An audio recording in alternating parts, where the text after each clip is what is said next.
a good idea to not start with our theme song. Do you Hmm. know?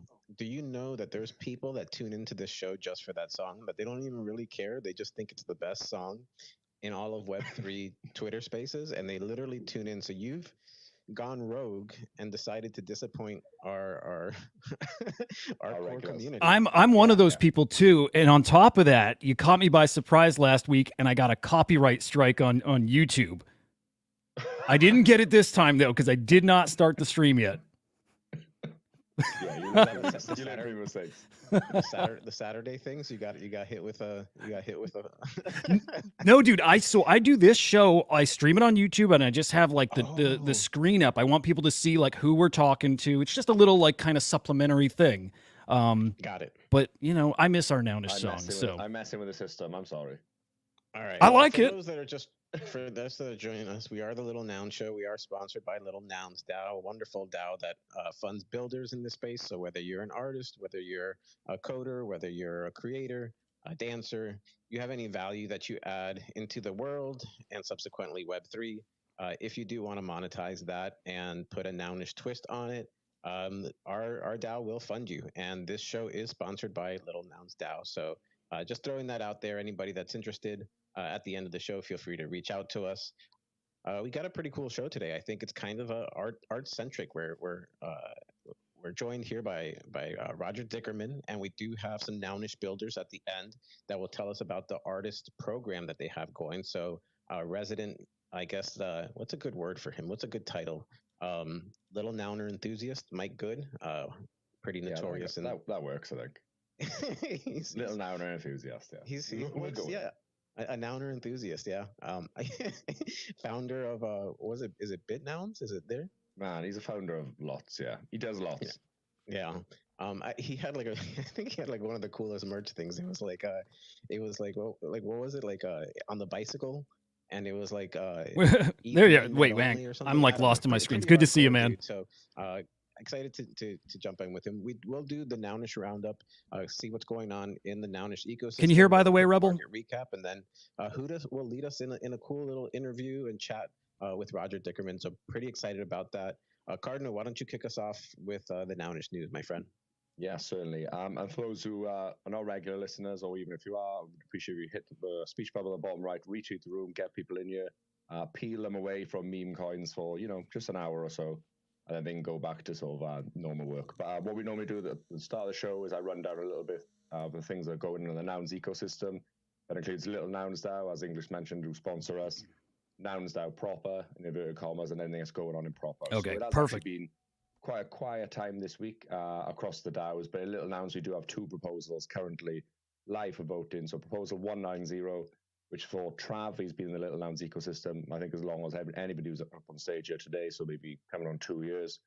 And he's been posting on Instagram, daily, weekly, with no financial sort of return. He's put a proposal up finally, just seeking zero point 0.5 ETH for 12 months of visual media tracking, curation, and posting again. So he's already been doing it for 180 posts, I think it is, 50 reels, without any financial incentive. Now he's just looking for 0.5 ETH just to carry that on to the good standard that he already is. So I recommend anybody voting for that. Proposal 191. For those who don't know, Little Nouns used to have 16 nouns. We now have one noun. Long story, but there's a proposal up for Pipe, who should actually be on later as well, because he's part of the artist program, for us to delegate our noun to Pipe. Now, you might think that's a bit of a weird thing. Why would a DAO delegate its voting rights of a noun to someone? And that's because nobody actually owns Little Nouns DAO, and it's become a bit of a, I wouldn't say a hindrance, but with gas prices, spiking, and we're on mainnet, voting is becoming difficult for people who are not receiving, a pay. We used to have people who used to get paid regularly for these sort of things, but we don't anymore. So he's looking to take on that responsibility of holding the noun, voting with it, and paying for it himself out of his own money. So yeah, I recommend anybody looking at that as well. Nouns DAO, not too much going on. But what I can say is we had Brennan up on stage last week. He wanted to prop up to put the Noggles in front and center in Austin. How's That's this, on the Rebel? hope Maybe a little of better here? 950,000 I shout a lot US too, man, dollars, and so that proposal went through. So big props to gotta Brennan for work getting on that that. through. Nouns DAO, and then prop out. There's nothing much going on. However, artist program we're going to be on later should be able to shed a bit more light on something they're bringing home on Prop House on the 25th. So if you're an artist, aspiring artist, or an artist, at the back end of this conversation with Roger, I recommend you stick around for 5-10 minutes and hearing a bit about that, because we're trying to fund 100 artists to bring CC0 work on chain, and I think we grants like 0.3 for each person who gets voted through. So yeah, worth listening to the end of that, and that's me English.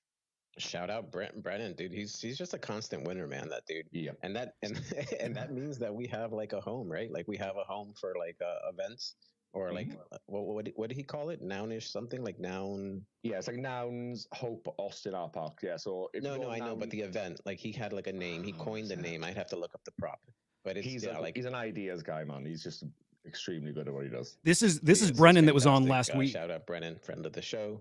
Huda, NFT strategist extraordinaire from Crypto Slam. Why don't you take it away with the market recap, and then you can introduce to us your friend Roger Dickerman, and get into that with. Go ahead. Can't wait. By the way, Brennan, that was he was on last week, right?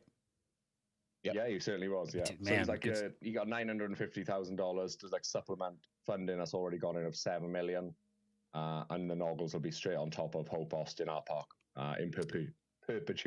Dude. So yeah, we got a pretty good deal. That is beautiful. Yeah, I love to hear it. That's so cool. Yeah, it's actually, it goes with the whole art theme today. So he's an OG Bitcoiner, OG Nouner, and then he actually liked traditional art. I think if you remember trad art, and then he got into like the NFT stuff, and so he linked up the Nouns DAO with this artist park over there. So doing cool things in many ecosystems. But anyways, take it away. Absolutely love it. Okay, yeah. Well, NFT market, I mean, we're in a really interesting and maybe challenging part of this bull run. Crypto's taken a few hits, meme coins full of scammers, NFTs kind of struggling, right? But make no mistake, we are absolutely still in a bull market here. Right now, though, a lot less focus on NFTs, and instead it's basically meme coin mania. Tokens like Nick and Portnoy and Bohm and Whiff, countless others seeing hundreds of millions and probably more like billions in trading volume recently. But there is an NFT component here too, because we have this newish meta that entangles NFTs and meme coins together. And I'm not talking about ERC 404s, I'm talking about NFT drops that pave the way for fungible token claims. So we saw this a couple months ago on Bitcoin with a collection called Arsic, and we saw that at a much larger scale last week with the arrival of runestones. So if you're not familiar with those runestones, it is a Bitcoin ordinals collection, airdrop to around 100,000 wallets. Now, those 100,000 or so wallets are going to be able to claim again or get airdropped this fungible token when the Runes protocol launches next month. That's going to happen at the time of the Bitcoin halving. So you're seeing a lot of NFT volume here, especially in the past few days, around those type of NFT collections, the ones that are going to lead to these meme coin airdrops. Is this a short-term meta, or is this a new way for tokens to be launched going forward? I don't know, but I actually prefer this to the pre-sales that we've been seeing. And actually, it is kind of similar to PFP projects. At least it's a little more upfront about what it is. Gives you time to vet the team, vet the project, their plans. I really like it. Tell you what else I like too, though, it's that in meme coin season, we are still getting some time to with our NFT collections, right? Normally the attention on meme coins takes us out of NFTs entirely. Well, at least right now we are spending time in NFTs. In fact, the NFT market right now would probably be down significantly if not for this new little meta. So with that said, let's get into the NFT market, which was down across the board last week. Sales fell 12%, 346 million. That is cross-chain sales. Sellers down 12%. Buyers down 16%. Transactions down 14%. Trade profits down over 48%. Your top NFT collection in the past week, it was that Runestones collection with over 41 million in sales. And by the way, that's not even in a full week. That's been, like 4 days English? But yeah, in a short amount of time, that collection's doing numbers. And Bitcoin is your top blockchain by sales volume, roughly 180 million in sales. Some massive NFT sales in the past week, by the way, including a $4.3 million sale this morning of the original dog with hat photo. That thing has become this legendary mascot of the WIF token. Wild to see that this morning. Just crazy way to start the week. Of course, we saw a lot of CryptoPunk sales and some fine art pieces. Roger, I got to pick your brain or have you help out here. What was our biggest art sale in the past week? I've got a Fidenza number 229 for 60 ETH, but I bet you found something bigger than that. Well, it depends what you think of WIF. It was technically on Foundation. Do you consider that an art sale? I think simply because it's on Foundation, it has to be. That to me is an art platform. I think so too. I actually think that's what It's one of the most fascinating components of this sale. You literally saw meme coin culture fully cross over into art culture because so many artists and collectors have relationships with Foundation, created a very polarizing atmosphere, which was a pleasure to walk through. Oh, I bet you love that. Absolutely. Yeah. Okay, so I do want to start thinking about that more as art. Honestly, I didn't before, but just literally thinking of it being on Foundation, literally a platform for art. Boom, there it is. That's our biggest art sale. I love it. So, some other major happenings this past week. Well, I'll start with the narrative of the past week, which was Choose Rich, right? Our boy NFT Nick became internet famous thanks to this hilarious Choose Rich smack talking video and actually a whole bunch of them. And man, I mean, these were everywhere. Everyone's talking about them. Even Dave Portnoy chose Rich when he had Nick on as a guest to talk about crypto. Absolutely wild stuff. That same dog whiff hat, well, man, he's just going to be everywhere now, right? He's now going to be on the Las Vegas Sphere after Degens raised over $600,000 to buy an ad placement, again, on the Las Vegas Sphere. Pretty wild. Milady Maker, well, their founder had his wallet drained. There is some speculation that that was actually the project's treasury. I don't know if that's been clarified or not at this point, but nonetheless, not very good, my friends. We saw our first Bitcoin wallet drainer last week, too. That was attached to a scam ordinals project. So just got to remind you guys, be really, really careful out there. Those scams and especially the tools associated with them are just going to keep getting more sophisticated. So especially on Bitcoin right now, be very careful. Memeland announced a new platform called Stakeland, which is a launchpad for tokens. Real simple. You stake your meme token, you get other tokens. I think that's brilliant. Ethereum got an upgrade last week called, is it Denkun? I don't know if I ever say that right, but it's kind of a quality of life upgrade that reduces gas fees on L2s. VFriends launching an animated series on YouTube this summer. It is called VFriends. Magic Eden announced that the Portal coin can be used on their platform, on their marketplace to buy any NFTs. I got to say, that is huge news. I don't hear a lot of people talking about that, past that day it was announced, but that's huge. They also dropped diamond rewards to OG ETH NFT collectors. So nice little stimmy, I think, if you know where you can actually trade those diamonds. Starbucks announced they're shutting down their Odyssey NFT program. Now, this one, I don't know if it's true, but today we heard that Nike supposedly is closing down Artifact. I've heard people who have talked to some high up. I don't remember if it was in Nike or if it was in the Artifact project itself, but they were completely unaware of this. They're a little spooked. So right now, I think a lot of people are saying that's not true, but Nick is sticking to this story here. He's who broke the story. I think it might be true. We'll find out. DGods and Utes, soon you're going to be able to bridge those back to Solana. I think nobody's surprised about that. And I guess, like always, there's just a ton more happening. If there are any big stories I missed, hit us with those in the comments. I want to see those. English, normally back to you. Do you want to tap in real quick, say anything? No, I think that was a good market report, and I appreciate it. And yeah, I usually do the interview portion, but I think this is your field and your friends. So go ahead, Huda, do your thing. I'm gonna take a breather for once. That's cool. Well, chime in whenever you want, and the same goes Crusher, Cardno. But yeah, Roger, I mean, dude, honor to have you on here today and to even get to chat with you. I've tried to catch you multiple times on like the Web3 show in particular, but you're like everywhere these days. I mean, it shouldn't be hard for me to catch and exchange words. Just extra special that it's here. Man, I don't even know where to start because you're an NFT OG, like an OG of OGs. You are one of, actually, I'll say the most knowledgeable person in the space about NFT art. I mean, period. You're a project founder. And then just as a person, your grind. I mean, I'll tell you, and we'll get to this later, but I do look up to your grind. It's something that does keep me motivated. I want to touch on all those things, but I'd love to start with you if you could introduce yourself and talk about your history. How did you find the NFT space and when exactly was that? Yeah, first, it's a pleasure to be here. I enjoy making these kinds of appearances. This is a special kind of appearance. I usually have like a daily cutoff around 5 or 6 p.m. Eastern. Stephen Miller in the crowd knows this. I joined his show. Was it last week, Stephen, or the week before? And this is only the second time that I've broken my cardinal rule. And I'm glad it's with you, and I'm glad it's with all of you for that matter. So let's have some fun. I tend to get a little loopy after that hour because I'm an early riser. So I go back. We want the loopy version because this show's a little loopy sometimes. I know you haven't probably heard it, but we get a little loopy here. So it's a good fit. It's actually a perfect fit. Yeah.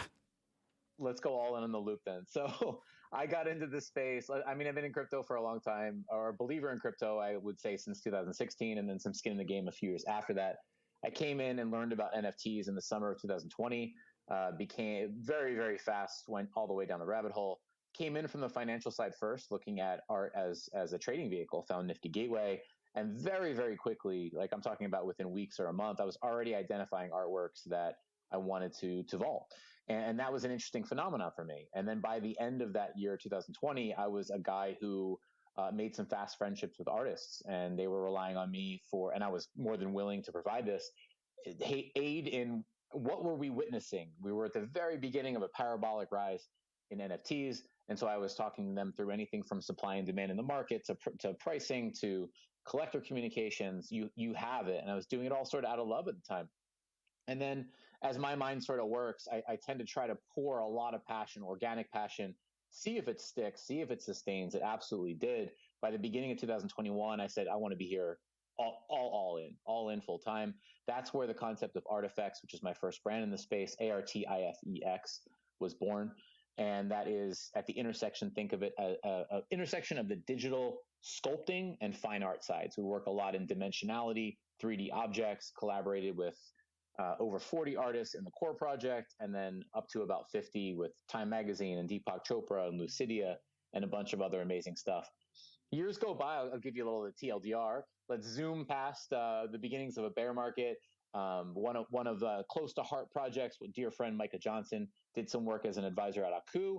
And then boom, here we go. It is 2023 and it's the bear market. And that all forces us to gut check our convictions, right? And I was asking myself the question, can I be here, right? Do I want to be here? Is this something that has persisted? The answer ended up, of course, being yes. And really, it was 24 hours of art that was me realizing I'd spent too much time behind the scenes, right? I'd sort of let myself drift back, doing a bunch of things for external, right? And I needed to get back out there and needed, in the worst of times, in the bear, to be able to share my thoughts and ideally help move this thing forward in some way, shape, or form. That's 24 hours of art. Started experimenting with that in the summer of 2023. Again, I consider that relative art to be the worst of times. That was when, on the surface of it, it looked like there was absolutely nothing going on. Start writing the report, get a great response. And then a couple months in, same thing, pressure test, passion test. Do I still have it? I do. All right, now let's do something serious with this. Partner up with Transient and Who Do You Know Well, launch 24 Hours of Art as we know it today, a token per day of 2024, the community, and onward and upward. So that's the TLDR, but please lean in anywhere you might like. Well, man, it's a great story. So first off, I didn't realize that you just started the 24 hours of art, at least the kind of its origin story in 2023. Last year when I first, started seeing you writing on Twitter, I just thought I was way late to the game. I'm like, where the heck did this guy come from? Never saw him before. And there's this like incredible art write-up I'm seeing. I think at that point it was daily. And I'm like, how in the world, like as involved as I am or was in the art space, did I never see it? But you're saying you just started it like last summer? So I've done a bunch of things on the reporting side, right? So I've always hosted interviews. I've hosted almost 100 artist interviews, NFT Origin Stories, a YouTube show, The Future of Art, a podcast. I also would write from time to time.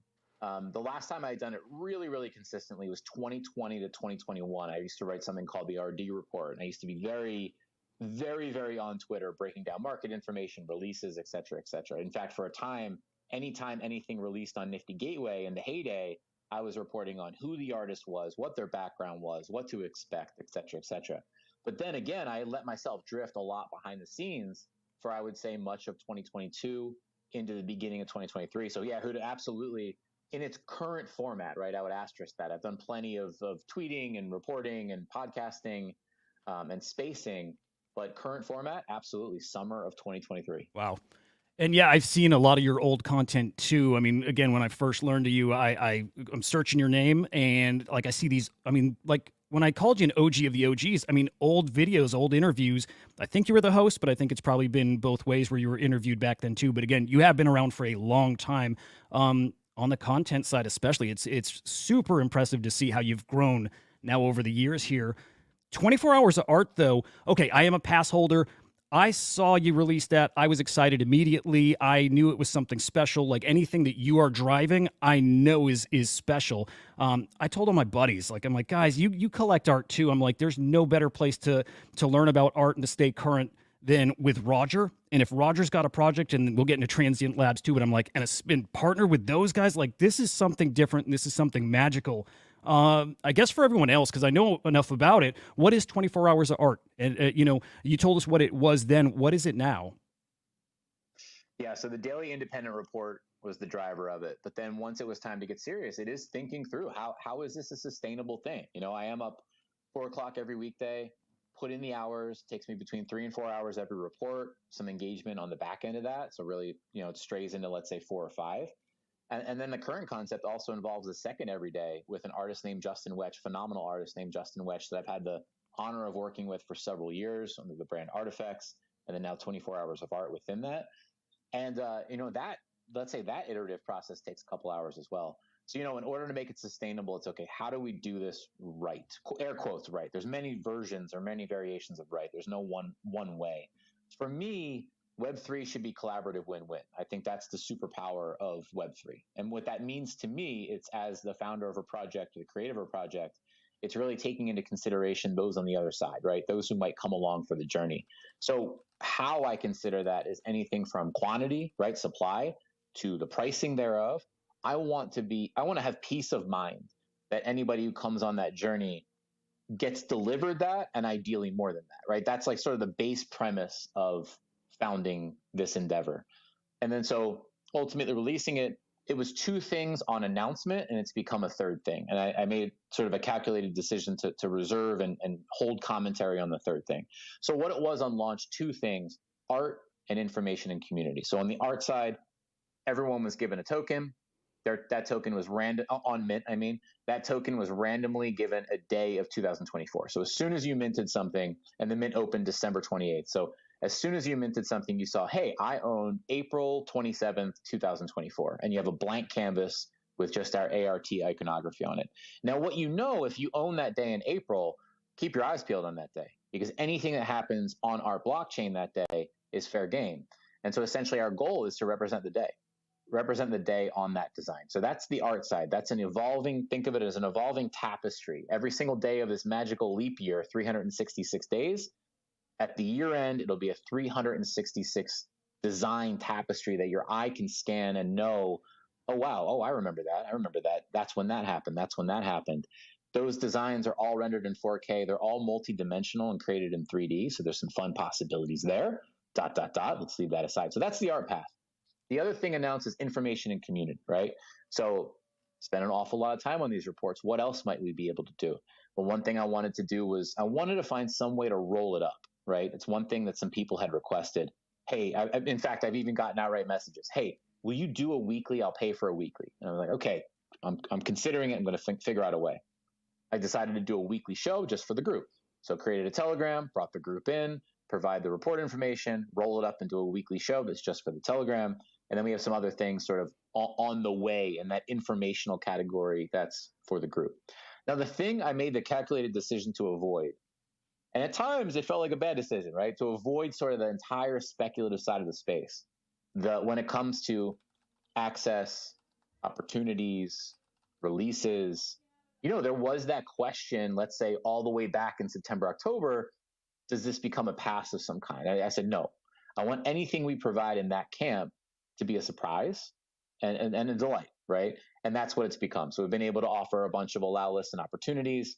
Some really, really cool stuff has come in there thus far. Obviously, more plans for that side of it. So today, differently than how I launched it, today I would call it three-pronged, right? I would call it art, I would call it information and community, and then I would call it the access allow list opportunity side.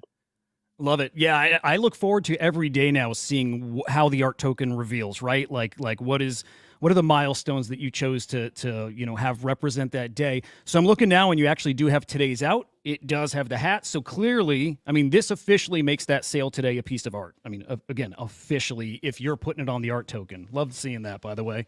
I kind of want to dive into, okay, you specifically, your grind, you're getting up at 4 a.m. in the morning every day. And you know what? Like, I do the exact same, and you're one of the people. In fact, you may be like the only one that inspires me to do that specific part of it, that 4 a.m. grind.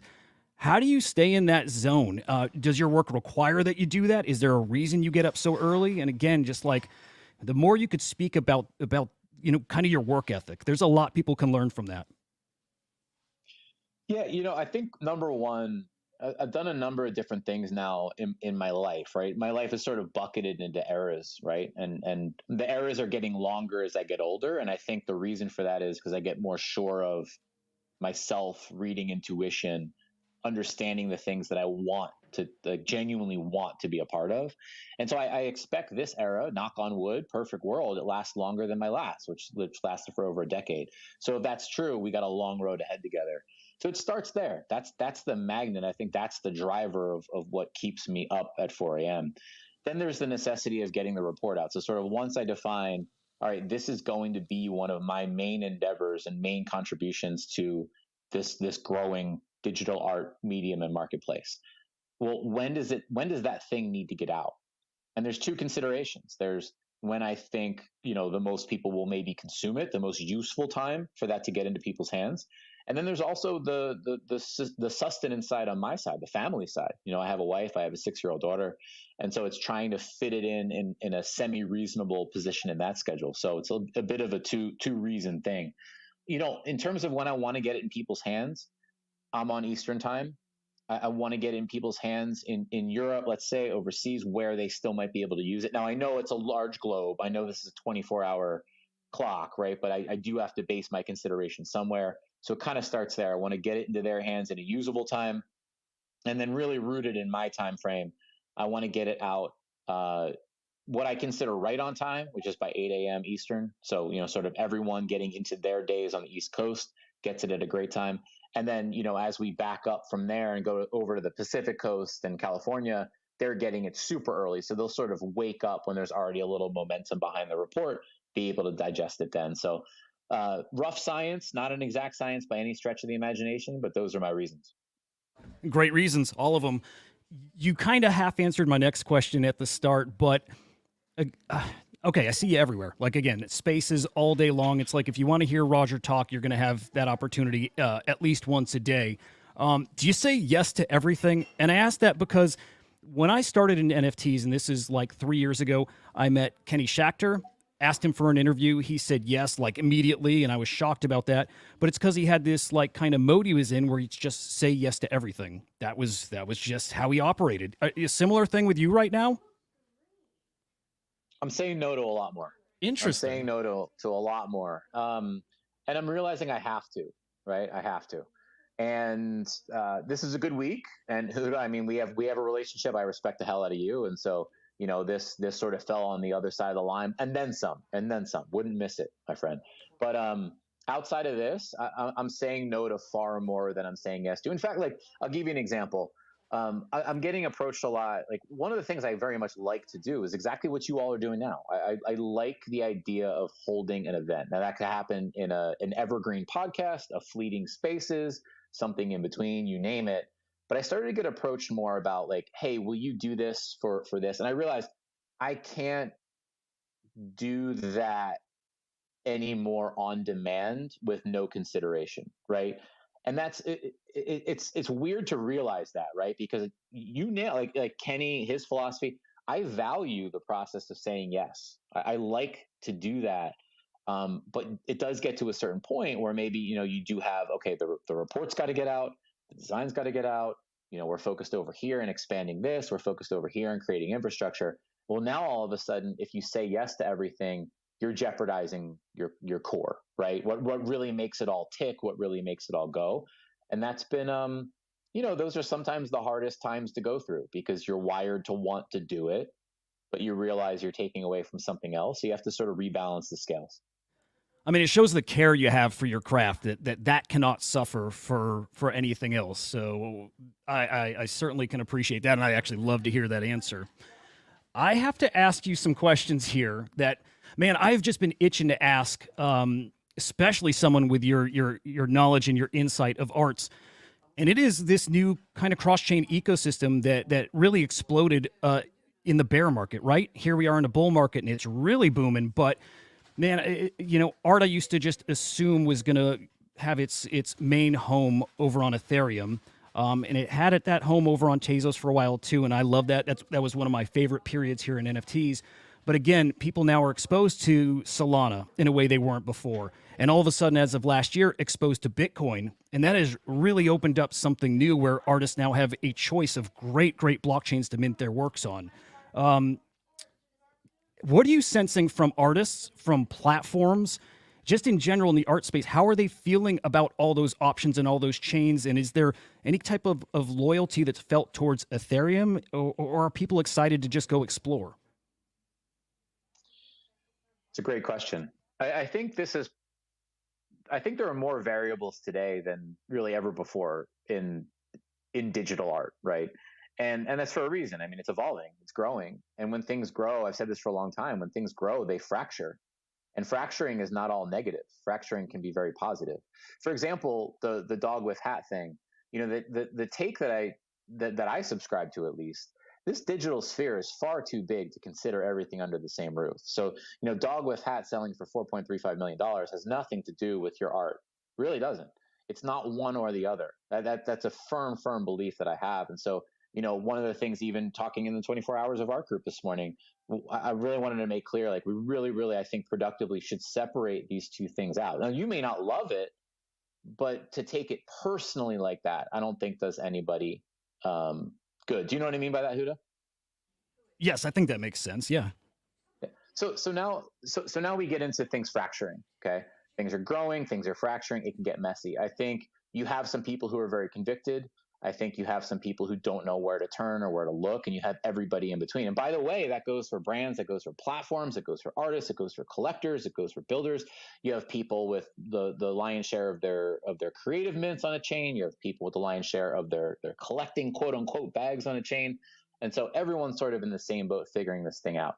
Now, certain people are developing like convicted takes, and all the respect, right? You're going to hear, if you get in the room with someone who's like super convicted about ordinals, they're going to give you a take to say everything should just, sort of teleport over to ordinals, like screw Ethereum, like that's over. This is the daddy chain or the mommy chain, like forget about everything else. And that's just going to be like their take, Then you're going to get someone who's weighted down with Ethereum bags and going to be like, nah, it's short lived. Then you're going to get someone over on Solana. They're like, Solana's the future. Look at the reality is that, well, it's all my opinion, right? I think probabilistically, there is no certain future. I think each chain has its value proposition. And then after we establish that, we can speculate on where things might end up. I think Ordinals is super clunky right now. There's an incredible engine behind it that's growing by the day and I'm not saying this with shade. I'm not saying this with shade, from the influencer community. You are starting to feel a groundswell to Ordinals. I'm saying that in terms of, I've interacted with many positive ordinals influencers that have good things to say, educated things to say, and that is important. You feel that groundswell surging over to ordinals. I look at the chain right now as it's still early. It's going to get far better. It's going to get faster. It's going to get interesting. I think file size limitations, et cetera, recursion, super interesting. It's all going to evolve. It's all going to get better. I am a Bitcoin believer. I think it has its merits. I think it has its value propositions. As of today, if I were to assess it, I think it's wonderful for high value provenance items. Wonderful for that. Everything else, I'm still in like, okay, let's see. ... We've seen some awesome experimentation. Shout out Billy Rexty. Shout out Hardo. Shout out Far. And so many more. But let's see on that other stuff. I'm convicted in the high value art, provenance, and all the better if it's something that doesn't have an incredible file size to it today. It all can be worked around, but all the better if it's something that naturally shows well at a lower file size. English, go for it. Yeah, thank you. So you did mention different different people on different chains having their take, and Huda mentioned Tez, and you mentioned Far. And on a space that I was with Far, Far mentioned his disdain for Tez, being on Tez for a while, and saying that Tez never gave back anything to artists, and that Tez is dead. Is that just his personal take, or is that more of a widespread consensus? Man, I'm itching for this answer. Oof. I think it's likely going to be dead. Womp womp.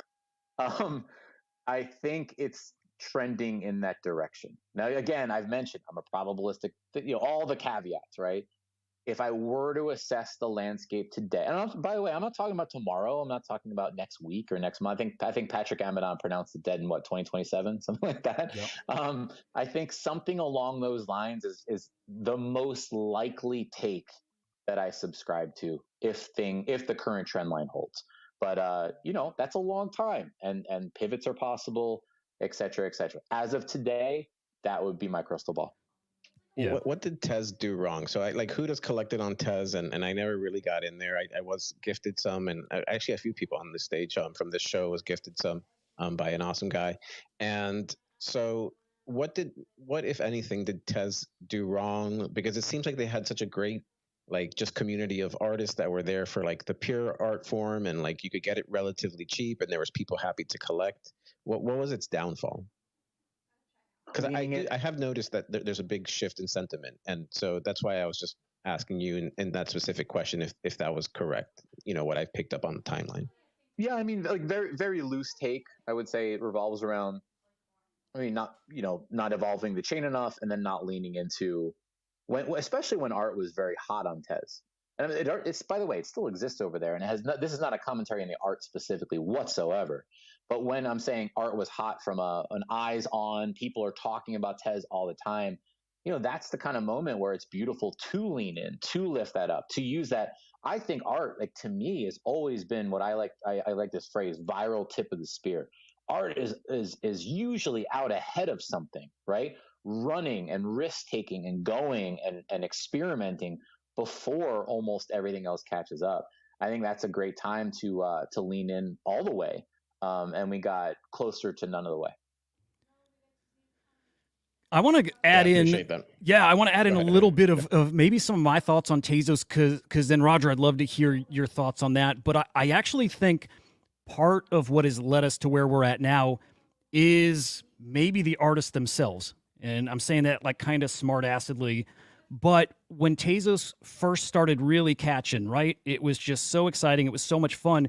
What made it special was how cheap, how affordable the art was, how in a way it was looked at it as this punk rock thing. And you often got, work in progresses. You didn't get these really, really high end pieces. And that did change as more people were spending over on Tezos, and more of these big name artists actually were putting out just high quality works over there, which just got very expensive. And that is not necessarily who the base of collectors were over there. I don't know if it became an issue where people got outpriced, but they certainly weren't able to attract all those ETH collectors that you may need to have to support that. But yeah, just my general thoughts. I know there's been some comments in general about the Tezos Foundation, and I think there are some things there, right, with the with marketing and supporting these artists. But again, I also do think it lost its identity. It lost what made it different and in my opinion, special then.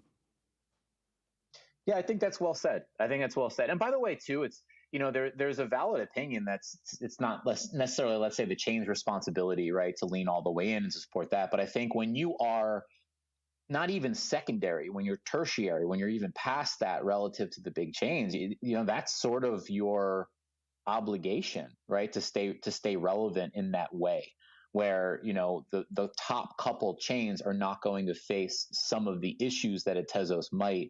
And so that's why I think it's again, while maybe we shouldn't say it's necessary or they should do it, it kind of becomes table stakes if they want to keep evolving. Yeah, it's another great point. I need to ask, while we still got you, art on Solana, and actually, I wasn't picturing art really having a big presence on base until last week, where maybe it was the week before, but when Zancan had that massive long form generative collection, maybe one of the biggest we've ever seen. Just general thoughts on art on base. Is that just starting to heat up? Are you hearing artists excited to mint over there and test the waters over there? Yeah, what do you see as the future of art on base? I like it. I think that's as strong as it gets as far as L2s go. I think there's a bunch of L2s doing really interesting things right now. And I think, just to complete the real quick blitz through the take earlier, I sort of gave my ordinals take. I think Ethereum, has prematurely been pronounced, dead by some. That's not the case. I think that's pretty obvious. I think, is it going to balance out? Is it going to lose some share? Or are artists going to experiment elsewhere? Yes, and they should, right? They absolutely should. But it doesn't change the fact. It doesn't change what Ethereum can do from a development perspective. It doesn't change a lot of the pros that it has. Now, gas has become quite expensive, right? But that's where the L2s come in, and that's where, aside from whether the L1 ever gets better, right? From that perspective, that's where they come in. I think, you have your base, you have your Arbitrum, you have your optimism, et cetera, and on the way down. But just focusing on your question and base, I think, they have as good a case as any to be at the forefront of that discussion. Yeah, I believe in L2s. I think, they'll all have to duke it out. There's room for maybe a few. You'll see some drop off, but that's a thumbs up for me on base. I'm very interested in and excited to see what they decide to do from here. And then the last one, sorry, just to blitz through the Solana take. I still do view Solana as a playground. I think it's a fun playground. I think it's interesting to see people experiment over there. But again, it just takes me a bit longer to slam down a convicted take over there. I'm interested. I'm looking.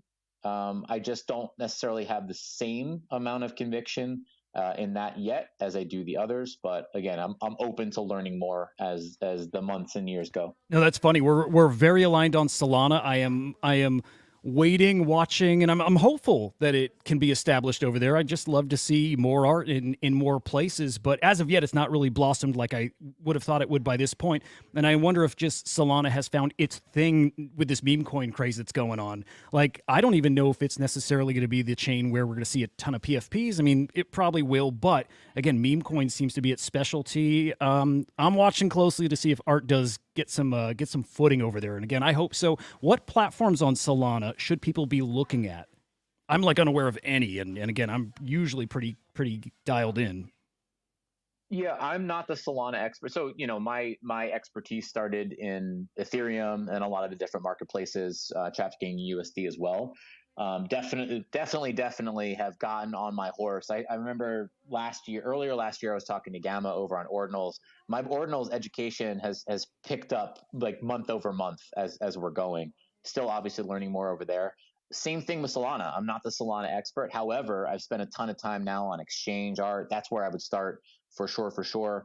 Learning more, sort of every day as I go. Just learning, obviously, from a data collection standpoint, but also just a comprehension standpoint to understand where people are looking, where the traffic is, et cetera. And I would even throw L2s in there. Even though that is Ethereum, there's still a learning process in and of themselves. It's all, yeah, it's very, like I said, it's very fractured right now, and it's very hard to wrap your mind sometimes around the totality of it. And with some of it, you prioritize, you do the best you can, and you understand, how you need to get your data. I've never heard you answer this question, or I listen to you plenty, again, on Spaces, wherever. Who are some of your favorite artists? And actually, I'd like both, if you're willing to share your all-time favorite artists, but also some up-and-comers that maybe people have never heard of. Like, who has got you excited right now? All right, I'll try to go all over the spectrum. This is a great question. This is one that you're going to stop me. I'm going to no. I'm going to really pour myself. I want it all. This. Yeah. So someone I miss greatly. I mean, it's no surprise. Some people in this audience probably know it, but Raf Grassetti, it just blows me away. Raf Grassetti, from a deep level. For those who don't know, is affectionately called the Michelangelo of digital sculpting, or the Michelangelo of digital stone. Fantastic 3D artist. He was the art director for God of War and won an insane amount of awards. He's gone on to build the AAA game at Netflix, covers for Marvel, and you name it, he's doing it. And he came into the space in 2021 and released some phenomenal artworks. And he still runs a great Discord. He is still, tapped in, but I just want to see, new Raf art. Now we do get it. We see comic book covers and et cetera, and all the wonderful stuff that he does outside the space, but he's just so spot on. And he's one of those rare artists that can both produce at the highest levels of 3D digital fine art while also leaning into meme culture. So there is a version of Raf, I think, that's, if he wasn't building a AAA game with probably a full staff and his head spinning at Netflix, if he wasn't doing that, I bet you he would be maybe not releasing a meme coin. I don't know if I could see him doing that in full. He would absolutely be making us all cry with some of his takes on sculpting some of the events that were going down in front of our eyes. So I miss you, Raph. Come on back to us. He also, fun fact, I think holds the record, I would imagine, for the most sculpts that have aided Beeple in Beeple's everydays. Oh, wow. And Beeple shouted him out on the Tonight Show when he'd gone on the Tonight Show. He said, "This is based on a heads. I believe it was Elon or Zuckerberg, one of the faces." And he said, "This is based on my friend Raph Grissetti." So shout out Raph. All right, and then past that, if we were to continue to work our way down, I mean, Rebecca Rose in the crowd. Yeah, Rebecca, I have my eyes on you. Rebecca also, what tripped me off there is 3Ds, GLBs, incorporated her first two into a release, recent super rare Valentine's Day Massacre release. And then the recent meme card closing down season 6 of Memes by 6529. I thought that was just such an extensive, exquisite piece. So I would definitely give Rebecca her flowers here today. And then someone you may not have heard of, although I imagine she's popping on more people's radars now, Alice Gordon. Alice Gordon is someone who I fell in love with about a month or so ago. She had released a project on Solana called Pop Tart Teds. I thought it was so interesting. Came at it from a social commentary angle, which I hadn't seen a lot of AI collections necessarily doing, or at least not that aggressively. Caused me to look back at the totality of her work. She's done a 100 edition collection with Fellowship, 100 with Kate Voss, had a few pieces on Maker's Place prior to that. Was lucky enough to do my own. I went so far down the rabbit hole. Listen, I don't do hardly any collecting, not necessarily by desire, but just time. But I happen to go so far down that rabbit hole. Big shout out to Collector Neda.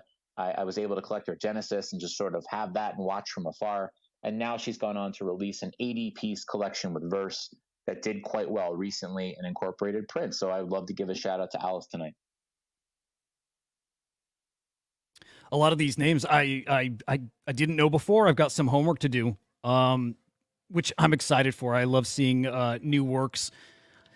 What sector, and this is probably my last question for you, but what genre, what kind of specific, I guess sector in art is right now the most groundbreaking or genre pushing, the most exciting, or even the most challenging? Is it the AI art space, or is it somewhere else that really people aren't even looking at yet? When you say the most challenging, what do you mean? Maybe thought-provoking. Maybe it's so new that it's difficult to understand. AI art could probably fall into that category. I know early on AI art was really hard for me to understand. So yeah, probably like that. I mean, AI is definitely it, right? So you have two things going on right now in AI art. You have this push narrative, and you're going to see it pop up again. But for a little while there, when a line draw came out by Elman Monsamov in association with Fellowship, which, by the way, groundbreaking, right? Elman, like one of the formative white papers in the space, insane work, insane that was coming on blockchain. There's no doubt whatsoever about it. Talk all the time about it. But at the same time, you felt that groundswell of influencer speak. Is this 2021 generative art? You could feel it, like willing it to surge in ETH valuation. And listen, all that stuff is fine. It's par for the course. But I do think it's interesting to take a step all the way back and just say, okay, all right, like what is this actually from, first let's comprehend it. I think it's a little bit too early to make that type of a claim or a call. I think you'll absolutely see AI continue to go on to greater and greater and greater relevance and acclaim. Coldy just popped in here. I give Coldy a shout out for, like, he's one of the people who were super ahead of it. And so what you see now is people are sleuthing the blockchain to go back to try to secondary collect some of the stuff that someone like Coldy was ahead of. And I think that process is always fascinating to see happen real time. You see some of these collections like Jedi Wolf's Under the Gang collection. Yes. Probably will go down as the most historical AI collection in the biz. It's actually insane. It's insane to me because I think he was just enough ahead of it. And then he was willing to still stay committed to it to pick up some of the monumental pieces on secondary, right? So he didn't stop. And now I think it's far enough along where I look at it and I'm like, holy shit. When AI takes over, and make no mistake, it is, right? It is in leaps and bounds and drips and drabs. Like it's going that way. There's no question that era of what he's been able to put in that collection will be insanely relevant. So it's all happening. It's just, I don't love this is going to be the pop like 2021 generative. I think AI is vast. I think it does not have the curatorial engines yet to put a bow on it like art blocks. I think Fellowship and Braindrops are there. I think they're great. I just think that people need to know where to look. Now, maybe one of those places goes to the head of the class, and maybe we find a different way to do it. I would just say I don't think the right engine or engines plural are there yet to make us all understand it, or help us all understand it and contextualize it. And then, Huda, the last thing I'll say, I didn't hear you mention this, but it's near and dear to my heart. I know some people in this room. I think 3D, right? 3D will be back. It absolutely will be back. It never really left, but it did leave from a market relevance perspective. I think we had that metaverse era, a very distinct metaverse era where I think everyone thought would be living in Ready Player One by 2024. And now, of course, we realize how silly that is and how, better rails, better tech, better hardware, better you name it, are needed to even consider living in that type of a world. But it's still all gotten better, and there's still all stuff developing. We've obviously seen Apple's headset come out. We've seen the Quest advance a little bit alongside of it. It's going to happen. In my opinion, it's inevitable. But now, does that mean a year? Does that mean 10? Does that mean 20? I think that's where it gets a little wonky. We could be waiting some time for it. I think 3D is still relevant, and it will have that moment where it hits people and everyone's like, oh shit, I got my eye off the ball, and it never left, and now it's too late. I've said this on other spaces, and I only yell about it because I don't have time to do the damn thing myself. If I was a whale collector and or a fund or someone who just had a ton of liquidity, like I would be playing the under the GAN move in 3D and going all the way back and doing all the due diligence and getting all of the gems that some of which are very respected, some of which are very, very much hidden. I think that's a monstrous play, but it might take time, and that's the key. It might take more time than some people are willing to put in, and more time than some people are willing to wait. Roger, by 3D, do you mean like the stereoscopic type of works like that Coldy does, and especially his early stuff, or are you talking traditional like your red and your blue lens? Are you talking like 3D kind of animations? So I think, we could talk about it in a couple.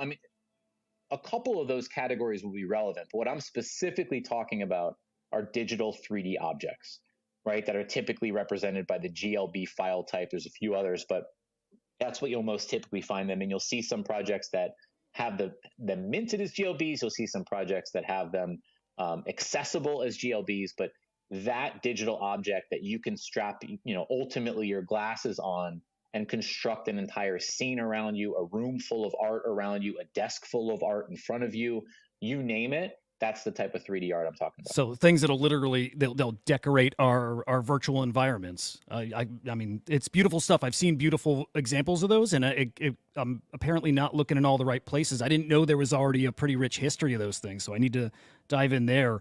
Crusher, by the way, I'm sorry, dude. Just saw you had your hand up, I think, for a while too. So hop on up whenever. No. It's all good. I appreciate it, and I didn't want to.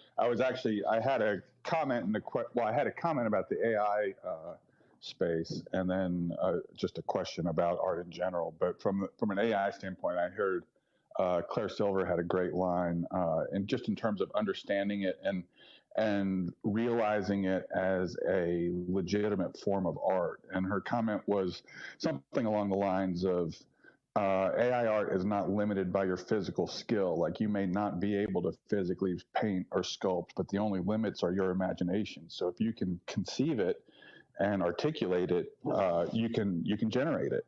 And I think that's kind of a great way to look at it, because it comes up with some crazy shit. So I think it's very, very interesting. And I love the space in general. My question would be, I think, and we've talked about a lot of fantastic artists and great art. Is there any advice you would give someone who's just starting? Because, you go on Foundation and a lot of those pieces can be very expensive. Is there anything you would advise to someone who's just starting off, who either, some people are just from my personal experience, I've never really been a collector of art in real life, and I'm on a very steep learning curve in this space, trying to decide what I like, what I want, and what I want to collect. And I really do want to collect for the long term. Is there any advice that you would have for, someone like me? I mean, it's a great question. I mean, number one, I think you keyed in on it, right? It's understanding yourself and where you're at in that time and place, right? So, you may have aspirations, but just understanding like where you are at that present moment. And I'm talking just straight up in terms of your art budget, right? As simple as that. Where do you stand? And then I think from there you're going to learn a lot because you're going to know where you can focus and where you can't focus. You can have your sort of aspirational list, right? If you have someone that falls on it where you want to collect him or her one day, right? You have that. You know what I recommend there is you kind of work backwards from there.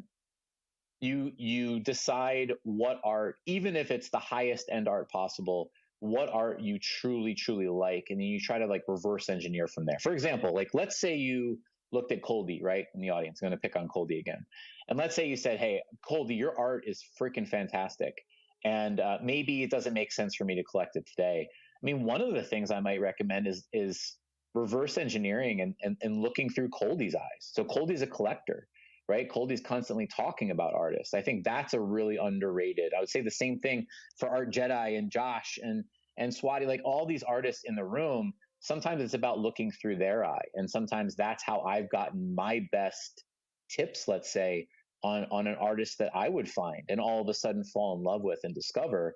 And sometimes at lower price points, right? And sometimes at lower price points, maybe just starting out, maybe just coming over into minted digital art. So I think that would be a tip. And then another tip is we talked earlier, base was mentioned, Arbitrum, Optimism. There are L2s. I mean, that's a great place to start from an affordability perspective.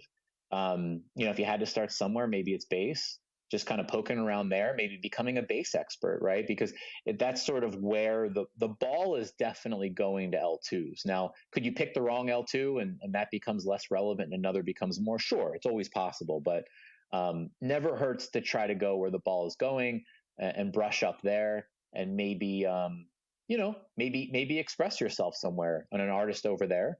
And I think those would be my two pieces of advice.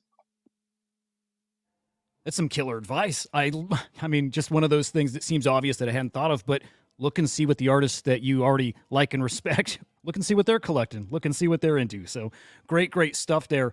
Roger, I gotta say thank you, man, for joining. Honored that you would come and chat, but especially honored that it's outside of your normal hours here that you would give us your time here. And I know time is pretty sacred in this space, so just want to say thank you to you. Any other questions? I guess before we wrap, English, we're getting to that time here, I'm assuming. Yeah, I think it's just been a great interview. Pleasure getting a chance to hear you speak on art and all that other stuff going on in the art ecosystem as it relates to Web3. So do appreciate your time. As Huda said, I believe we're going to talk a little bit about the artist program. Roger, feel free to hop out if you need to. I know that you're a busy man and it is past your past your Web3 bedtime. So thanks for coming out here. Appreciate it. I don't know if Card No Crusher, any final words for Roger? No, not from me. I think I'm not like massive in the art scene, but I think I've like come away with like some really good stuff there. So yeah, I appreciate you, Roger. And I've actually tuned into I think you used to do a weekly show, or you still do, is the future of art. I used to tune into that quite a bit as well. So yeah, thanks for coming up. Yeah, and just thank you. I appreciate you coming up and sharing everything that you have. It's been awesome. Thanks for having me, everybody. Appreciate you. Cheers. Have a great night. So we have the Artist Program PFP. Who's behind the Artist Program PFP? How's it going, English? I thought you were going to explode when they started talking about ordinal maxis. To be honest, felt like that was pointed at you. No, Roger, that was amazing. Everything from top to bottom was great to hear. Walk down memory lane. Tezos was beautiful, absolutely beautiful. And I'm going to throw a little sideways. I think the apes kind of killed Tezos as well. I mean, it was an intention. I was over on Hen instead of minting apes is kind of what I did, and eventually the apes and all that, it just kind of pulled me back away. The attention, the money. Are we Nick, blaming everything on the apes now, dude? Like, are they just on the floor and everybody's kicking them in the head? Is that no, what's going on? I miss them. I got lots of friends who didn't miss them, and they wouldn't be where No, they no, are. I know. I mean, I've heard they've gotten a beating lately, and now like the artists, art collectors are beating them up too. So like it's just wild. But no, that's cool. I think that's SQ, right? SQ. That Yeah, no, if I recognize your voice, what's no, going on, it's buddy? SQ, and no, I loved it. I mean, Josh I've got Josh's collector's piece that he sent out down in my my workroom. It's beautiful. Loved my Nifty Gateway days. So like I said, it was a beautiful walk down memory lane from Nifty Gateway, what brought me on chain, to where we are now. And artist program is hopefully going to be something with longevity and kind of angled more, at least for this round, um, towards that freemium. I mean, we're specifically focused on CC0, but minting on base, creator rewards. I think base and what they're leaning in and what Tezos didn't have is the Jesse. I mean, Jesse is, as far as a customer service, holding your hand, helping you, pointing you in the right direction. I don't know if I've ever really been in touch with anyone um, as helpful as he can possibly be, and Benji with optimism. I mean, they're just really, really pushing and being that helping hand that Tezos definitely didn't have. I mean, Hen folded up shop on everybody, and so that didn't help.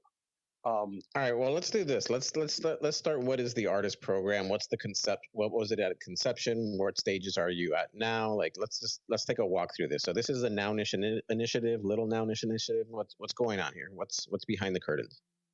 The curtains are about to open. So it is a Nounish initiative funded through Nouns. And the goal is for these inaugural rounds, which there will be 5 rounds, is to essentially fund artists. These 5 rounds are going to be run through Prop House, which is, for those of you who don't know, is a Nounish platform built through the Nouns DAO that is, it's kind of like a grants program, I guess, that we run it through. So you will submit to the Prop House. The first round opens March 25th. But it's not really, we're not looking for spec work. I mean, if you had a thing done that you wanted to submit, you could. However, all you need to do to submit is put in your portfolio or profile or idea even, and then that will be voted through. Initially, in the first round, there is 5 directors, me being one of them. Cardno, Mike Good, Index, Nick Rockefeller. We will be the initial 5, but the long-term goal, the short-term goal is to fund artists, and I'll get into those exact details in a second. But the long-term goal then is every artist through every round then gets a token where they become part of the voters for the next round. So the goal is to build a body of voters that is for artists, by artists, that could theoretically be called upon to, as a nouner, sometimes I think that things get a little insular, I guess. So I think a body like this could be very interesting, in like an outside source that you could call upon to be your delegation of voters, per se. But that's kind of that's an SQX dream. I'll go back to what the actual program is. So you come through, you submit your profile or your portfolio to the rounds. Let's say you get voted through in the first round. Upon being voted through, you win 0.1 ETH that is claimable by you. No one needs to do anything. It will just be able to be the wallet that submitted can go in and claim. You then have 6 weeks to complete the artwork. It doesn't, and it's more of a creative thing. It can be music, it could be poetry, it could be sculptures, it could be 3D art, it could be hand painted. Like literally anything is the goal. the only stipulation, hard stipulation, is that it needs to be designated as CC0 artwork. So in this initial inaugural rounds, we're looking to build out a CC0 portfolio, given that's kind of Nouns thing. We're looking to build out the abundance environment. Once that is submitted, if through minting as a collaborator through Zora on the base network with our account, you will then be released the final 0.2 and the artist program token, and then that is kind of the closed loop. And there is no like penalty per se if you don't want to be a voter. Governance is not for everybody. That is where the directors are the fallback for. There will always be voters in the rounds, and I'm sure I left out a million things, but I'll throw it back your way. Well, just I guess I mean just to maybe give like some like calls to action. So I do look in the audience and I do see some artists, and so if anyone's listening back or there's someone listening live right now and they happen to be an artist and they're maybe looking for some funding, getting some exposure to this or submitting, when does this go live? How would they go about it? I know you've mentioned Prop House. How do they find it? Give us some call to action. Well, Prop House, I believe, is just prop.house. We are the artist program. To be honest, I don't even know how to tell you to navigate without. I haven't done it. It's fine. Yeah. Without being at my computer. But it's in there. It's the artist program. Everything is the artist program. Generally, if you follow us on Twitter, we have a Warpcast account. The details, we try to stay active on there. And details, we also have a Discord that you can come through. It's not, again, we're not looking to kind of be the hustle and bustle. This is more of a calm, let's get some grant funding out. Some of it is just artists are a different breed, and I just want, especially in Nouns, there's like the two sides. There's the art side and then there's the dev side. And we just want to give back to the artists because it's eat, sleep, and art. But yeah, so Prop.house starts March 25th, round one. There will be one week of submissions, 1 week of voting. Then it will be a week off, and then the next round will go. So I believe that puts us through. Don't have the calendar in front of me. Towards the end of July is the end of the fifth round. Okay, and how often are these rounds? And did you say how much it was? Yeah, again, it's 0.1 immediately upon winning a round. The round starts March 25th. You have 6 weeks. Each round is 1 week of submissions, then 1 week of voting, and then there's kind of a week of off period, and that's kind of going to be for us to market the next round, as well as market the winners of the round and get everything situated there. So it's kind of a 3-week cycle for the rounds, for the 5 rounds, and then you have up to 6 weeks afterwards, after winning the round, to submit through minting your final artwork piece. All right, and is there more than one winner per round or no? Up to 20 winners per round. 20 winners, so quite a bit. All right, fantastic. I see that we got our friend, the mouse, who's not a mouse at the moment, or not a rat, Mr. Mike Good. Did you have anything to expound on here? What up, SQX? Just hopped on to kind of reiterate what's going on with Artist Program. So basically, it's 5 rounds. First round is starting on the 25th. We're going to induct in 20 artists in every round. Every artist gets 0.3 ETH. You don't have to submit artwork up front. You get the ETH to then go and create the artwork. You have about 6 weeks to go create the program. You're rugging on my end. I don't know if anybody else hears. I'm gonna assume that by Huda laughing. So Mike, we can't hear you. Got a little just rough. Kind of like a robot. A lot of rough. Can you guys hear me now? Yes. Yeah. Is this any better, guys? I'm good. Yeah, way It's better. a lot better. All right. So once again, 5 rounds starting on 325. We're giving 0.3 ETH to 20 artists in each round. All you have to do is submit a resume, no finished work, and then you have about 6 weeks to go and complete the artwork and mint it to our collection. Each time an artwork is minted, the artist will get and they'll be able to vote on all the upcoming rounds for all the upcoming artists. So it's a program built, for artists by artists. And eventually the directors, which are the 5 of us that started it, will kind of be phased out because we'll only have 5 votes and there will be 100 artists with votes. Like a perpetual voting block that can be used in the future if we get more funds to fund more artists. And yeah, it's 0.3 ETH per. The one thing SQX was leaving out, and I wanted to hop up, it is im.org, where you can find all of the info, a link to our Discord, a link to the prop house rounds, all of it, artistprogram.org. So yeah, check that out. Thank you guys for having us up. Yeah, thank you very much. Any artists listening in and want to partake or just kind of see what's going on over there, do urge you to give them a follow up that way. Feel free to come into the Little Nouns Discord, whether it's artist program specific or not.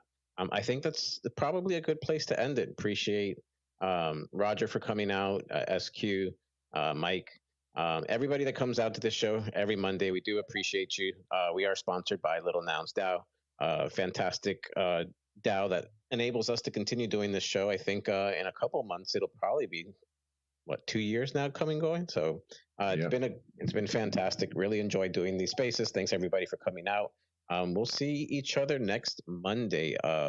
Any final words before we wrap it up, Mr. Huda? Man, just was a treat. Like I was saying, I mean, I've just look up to that dude like crazy. Awesome to get to chat with him, get his insights, especially with this like dynamic market. So that was just so awesome to hear from him. Yeah, 100%. Mike, are you going to New York? No, I won't be in New York this year, but oof, I'm going to miss out. A bunch of people are already asking today. Yeah. All right. Well, Nounish Prof is also fading. You're fading. Cardno, any final words on New York? TBC. All right. Well, I guess TBA. Maybe I should put up a prop. You should, yeah. Only 69 ETH, and I'll go over there and do a solo show, represent the Nouns. All right, guys, it's been fantastic. Have a wonderful evening.